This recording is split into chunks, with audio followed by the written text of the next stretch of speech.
Interview, Manny Pacquiao vs Jake Paul possible, advisor reveals Pacman's December plans. Sean Gibbons, Manny Pacquiao's advisor, spoke with GambleOnline.net and revealed the following. Previews Jake Paul vs Gervonta Davis, claims harder to predict than Canelo vs Crawford. Anything is possible regarding Paul vs Manny Pacquiao. Romero is the frontrunner for Pacquiao December showdown. Ryan Garcia's fight is possibility. I=interviewer. SG=Sean Gibbons. Thoughts on Jake Paul vs Gervonta Davis? SG: I think it's fun, it's the world we live in now. I once worked with Andrew Flintoff, so I'm used to some bizarre stuff. These exhibitions, influencers, it's a fast-paced, social media-driven world.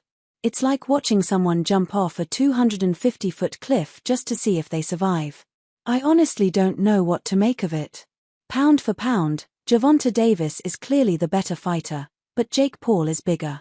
Look at when Logan Paul fought Floyd Mayweather, it's a similar situation. If Gervonta and Jake were sparring, I'd pick Gervonta to move in and outclass him. But because of the size difference, it won't be pretty.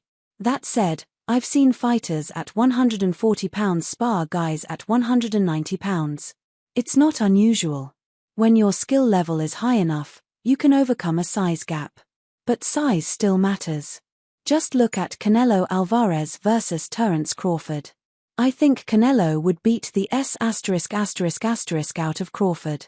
Everyone's drinking the Kool-Aid right now, saying Crawford is lifting weights and looking big. They've done an unbelievable job selling the fight. But 147 or 154 pounds against 168 pounds? It's game over. People don't realize Canelo fights to the level of his opponent and only pushes himself as hard as he needs to. Put Crawford in the ring with Gennady Golovkin, Dmitry Bivol, or Edgar Berlanga, there's only one winner. Crawford can't punch with Canelo and can't match his speed either. That fight is much easier to predict than Jake Paul vs Gervonta Davis. Could Manny fight Jake Paul next year? SG: I doubt it, at least for now. Manny has his eyes on other fighters. But then again, in this day and age, anything is possible. Manny doesn't look at fights like that. He's a fighter in the truest sense. I'm not saying Jake Paul isn't a fighter, but Manny wants real fights. He wants to win a world title against someone like Mario Barrios or Romero at welterweight. He's not interested in a circus. Who is next for Manny Pacquiao? SG: All the stories are out there, and Romero is one of the frontrunners because Manny wants meaningful fights. He wants to break his own records and make history, just like when he won the world title at 40 years old.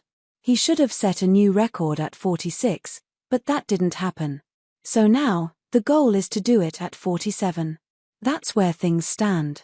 We would have loved to have fights with the likes of Amir Khan and Conor Benn, but at this point, Manny has already shown everyone that he's back. Nobody believed him, they thought he was coming back just for a payday.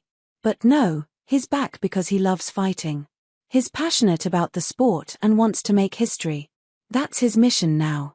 Manny is no longer in politics, so he's a full-time boxer again. Looking ahead, we have a solid set of potential fights.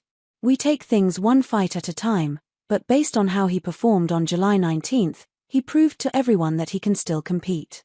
The people who were attacking him, the WBC, and Mauricio Suleiman should be ashamed for criticizing his return. Both Manny and Rolly are with PBC. Manny took a month off, went on a tremendous trip to Italy with his wife, and now we're back in the Philippines.